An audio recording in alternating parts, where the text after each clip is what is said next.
Hey, hello, welcome to Show and Tell. It's me, guest host John Park, and I am here tonight to take you through a journey of some projects different people in the community and from Adafruit have been working on. This is your show, so if you have something you'd like to come and show and tell, you can check out our latest blog post over on the Adafruit blog or head on over to our Discord. And that's at adafruit.it/Discord. Look for the live broadcast chat channel. And on there, you'll see a link that will allow you to hop into our StreamYard here. So if anyone has anything they'd like to show, come on by. Otherwise, we will kick things off with Noe. Hello. Hey, what's up, JP? Oh, not too much. What do you got to show us here this evening? All right, I will add the thing. All right, so this is this week's project. It's actually a remake.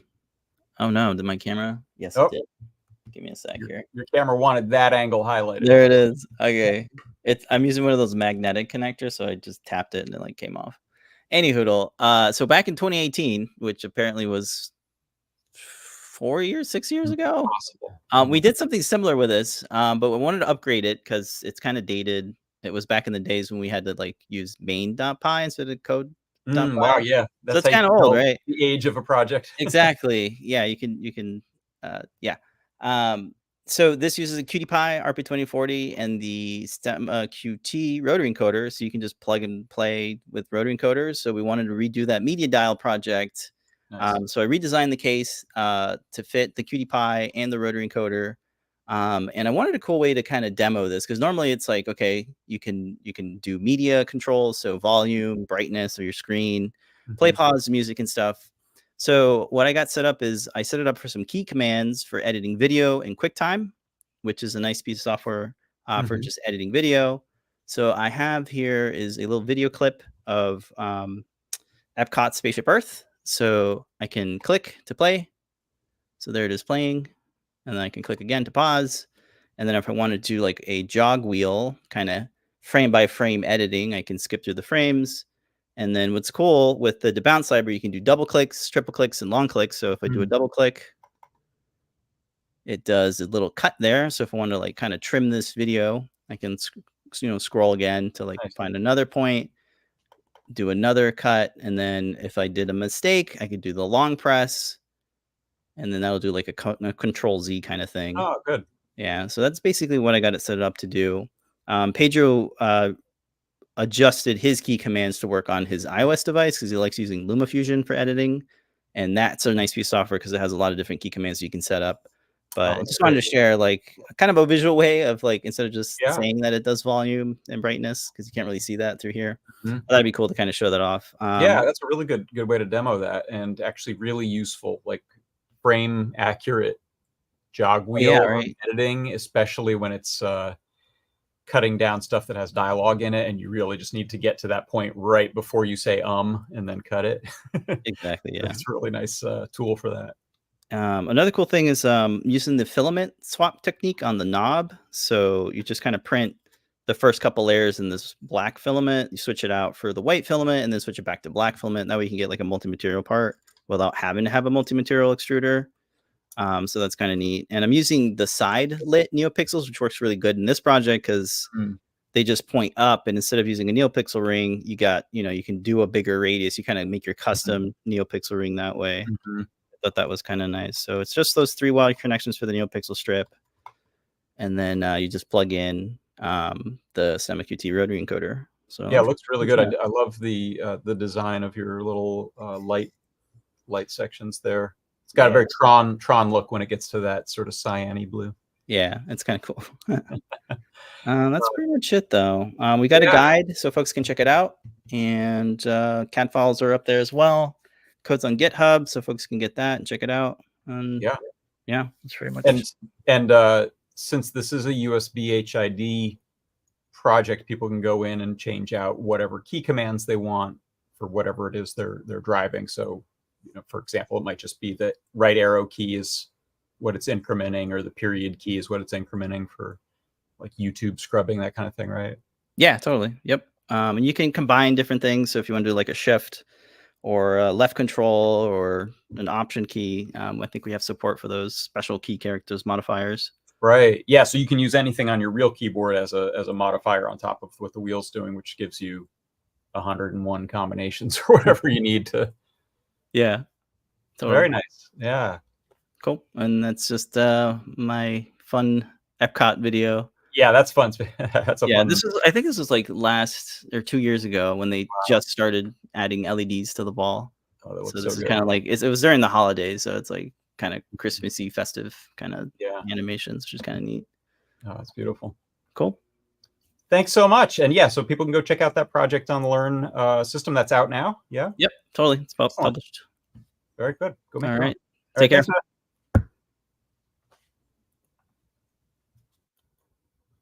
All right, let's see. I was going to see there if Noe and I would both try to remove and add him back because we both have the same controls of this. So sometimes we'll click on the same thing, but we didn't. We made it. So let's see. Next up, after that very cool project, we have Mouse. Take it away, Mouse. How's it going? Hi. Okay, I have a little Internet of Things project here. Do you ever worry that a giant asteroid might hit the Earth and destroy civilization? On rare occasions, yes. Yeah, well, some people at NASA worry about that too. They have a web service called Sentry that keeps track of asteroids and which ones are likely to hit the Earth in the future. And I wrote a Python program on my computer that runs whenever I boot up and warns me if there's any updates to NASA's Sentry database since the last time it checked. Yeah, and plays an obnoxious alarm sound if there's something. That's amazing. But I thought it would be better to have that in a standalone device, so it can like check periodically and wake me at 3 a.m. or whatever. Mm-hmm. Sure. So yeah, so I have that's what I have here. My program was written in Python, so I thought I should be able to do it with CircuitPython. And sure enough, Gamblor has a Learn guide that makes a request to ChatGPT with a PyPicoW. Mm-hmm. And shows the results, which is almost exactly what I need to do. So, so I took that. I, rewrote almost all the code, of course, just because. But that's what I have here. I've got a PyPicoW with a cowbell proto board, and it's got the little stemma connector going to the OLED display, mm-hmm. And I have it wired to a push button. I don't have a sound output yet. I'm going to add a I2S amplifier thingy. Mm-hmm. But let me just start it up. Okay. And I have it loading some, default data. So the first time it fetches, it'll find something. And it says warning. So there's an asteroid that, well, it's sometime after the year 2095, it may hit the Earth. It says threat level 0. So you don't need to run out and stock up on canned goods just yet. And then, so it's gonna show this, make sure I see it, and then I have to press a button to acknowledge it. And then it'll just periodically fetch data. As long as there's no new threats showing up, it'll just update every hour. Mm-hmm. So, there we go. Yeah, I need to, like I said, I need to add sound. I need to put it in a box, nice box, maybe. Yeah. Decorated with like a picture of a dinosaur getting hit by an asteroid. Yeah, maybe like when it fetches the data, you could play a reassuring sound if the results come back. Yeah. Well, I plan to have it running 24/7, so I don't think I'll have playing sounds all the time. Can I ask how many threat levels are there? Well, yeah, this is okay. So it's displaying a threat level on the Torino scale, which goes from 0 to 5. Whoa. And there's it fetches just the top threat level asteroids in this NASA's Sentry database, only about half a dozen. None are above threat level 0 currently. So threat level 5, is that what you said? It goes to 5. That's the thing is as big as the Earth and it's instantaneous. I think so. Yeah, I think it takes a threat level 1. Is this just like?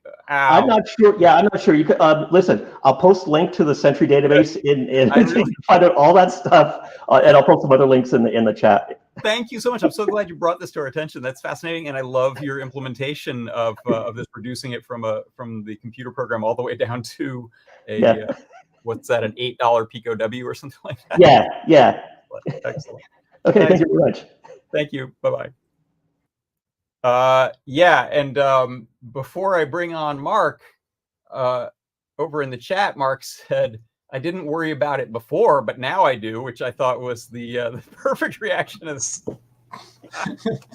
I don't see one, but that could change. But it sounds, yeah. I've got like 50 years, I guess, to that first one. So I'm okay.